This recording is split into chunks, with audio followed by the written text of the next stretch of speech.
Wala nang maraming paligoy-ligoy pa, diretso sa punto na. Maiksi lang ang komentaryo, pero diretso sa punto.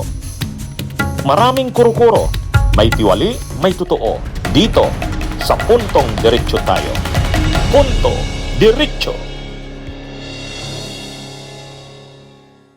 May nag-float nito na dapat daw ipagpatuloy ang Marcos. Dapat daw Marcos uli ang maging presidente sa 2028. Dahil hindi pwede nang mag-re-elect si PBBM, so nagpo-propose sila ng ibang Marcos. Siyempre, hindi naman si Amy. So ang pinopropose nila si Irene. Si Irene. Irene Marcos Araneta. Lumabas siya nung isang araw. Na-discuss ko na nga yung tungkol dyan eh. Lumabas yung pangalan na yan. Akala ko, tapos na. Hindi, sige pa rin. Sige pa rin. Kahit nga si Atty. Rene Bueno, ano rin yan, nagbablog din yan. Magaling yan, si Atty. Rene Bueno. Talagang seryoso siya. Pino-float niya itong parang sleeping giant ang tawag niya. Sleeping giant kasi natutulog. Ibig sabihin, hindi naman kasi ito aktibo sa politika si Irene Marcos Araneta. Hindi naman. Mas aktibo na sa yung dalawa niyang kapatid, si Marcos mismo, si Bongbong, at saka si Amy. Pero ito, hindi. Masyadong reserve ito, private. Bagamat, siyempre, galing siya sa political family, at hanggang naman ngayon, nandyan pa rin naman siya sa Malacanang, pumupunta dyan, nakikipagkita kila Bongbong. Pero, hindi ito nakikialam sa politika, hindi ito aktibo, hindi tumatakbo, hindi nagpapa-appoint. Kaya ang tawag ni Rene Bueno, sleeping giant. Tama ba ako? Yung ginamit niyang term. Ngayon kasi napatapos na ang termino ni Bongbong, hindi na siya pwedeng magre-election, naghahanap ngayon ng ipanlalaban kay Sara. Maraming mga pino-float na pangalan, si John Vic Rimulya, si Gibo Teodoro. Pino-float din ang ideya na suportahan na lang ng Marcos ang kandidato ng oposisyon tulad ni Leni, Risa o ni Bam. Pero mayroon ding mga Marcos loyalist, ang iniisip nila, sila daw na mga loyalista, si Irene. Si Irene. Kaya mayroon mga nagtutulak nito kay Irene. O ngayon, nung una, iilan lang. Ngayon, parang seryoso sila, Benji Contreras. Kilala ko yon. Sinasuggest nila ito. Ito daw yung suportahan ng mga Marcos loyalist. Pag ito raw yung sinuportahan, malakas daw ito. Ewan ko si Antonio Contreras, yung kapatid ni Benji, kung ito rin. Pero mga nakikita kong nagkakalat nito, si Benji Contreras.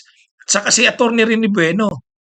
Si Atty. Rene Bueno, inaano yan, seryoso siya dyan Anyway, kung akong tatanungin nyo, anong take ko dyan? Anong masasabi ko dyan? Totoo naman, hindi masyadong controversial yan si Irene. Hindi masyadong controversial kasi hindi nga masyadong nakialam sa politika. Kaya lang, ang unang tanong, malakas pa ba talaga ang Marcos? Kaya niya bang talunin ang Duterte? Ang survey kasi, bagsak ang Marcos sa survey rating. Ibig sabihin, hindi ganun ka, parang katulad na nga ni JMA nung patapos na si JMA sa termino eh. Di ba si JMA nung patapos na nung termino niya, mahina na ang survey niya kasi dahil sa maraming issues.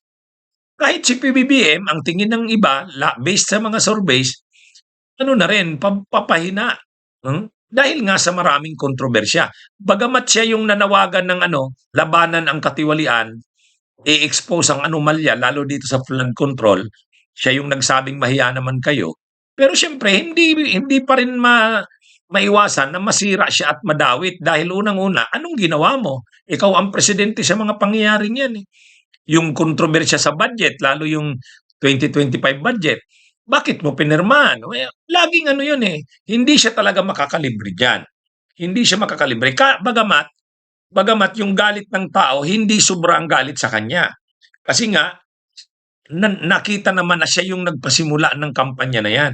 Pero yung responsibilidad niya dyan at saka pananagutan, hindi pa rin masasabing totally, hindi siya pwedeng mapanagot dyan. Pwedeng hindi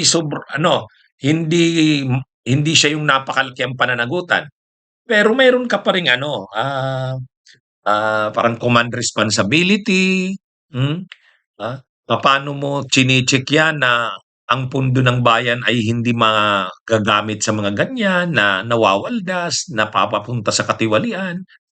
'Yan yung kaya sa survey mababa si PBBM.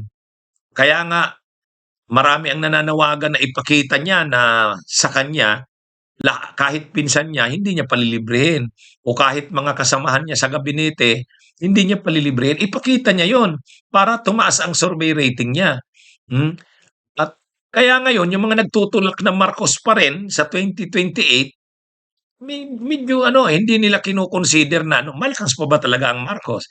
Malakas dahil ito yung administrasyon, may pera ito, may makinarya. Pero pagdating sa tao, gusto pa ba ng tao na isa na namang Marcos ang maupo? Debatable din 'yan. Sa parte ng mga Marcos loyalist puwede. Pero sa mamamayan, baka naghahanap na ang mamamayan or maaaring naghahanap na ang mamamayan. Ayaw na ng Duterte, ayaw na rin ng Marcos. Naghahanap sila ng alternative. Baka mas gano'n pa yung dapat na isipin. Anyway, karapatan naman 'yan ng mga supporters ng Marcos na i-promote itong si Irene. At ang gusto lang nila, Marcos pa rin ang maupo sa 2028 at sa tingin nila dahil hindi na puwede si Bongbong at tingin nila baka hindi pupuwede na magmanok na lang ng imanok na lang ni Marcos ang oposisyon. Halimbawa si Risa, si Leni Orsiban, kaya si Gibo Teodoro o kaya si Vince Dizon o si John Vic Rimulya. Ang sina-suggest nila, isang Marcos uli. Ito yung nakikita nila, si Irene. Titingnan nila yan, ipo-project nila yan, ipo-promote nila yan, tapos titingnan sa survey kung lalakas yan. Kung lumakas yan, lalong lalakas yan ang panawagan. O ito na nga lang, o malakas sa survey. O, ganyan yung dyan, yung mangyayari dyan. Pero, ang sigurado, ang observation ko lang, nung una, akala ko, lang, ang blinote lang yung pangalan, hindi seryoso. Ay ngayon, parang seryoso eh.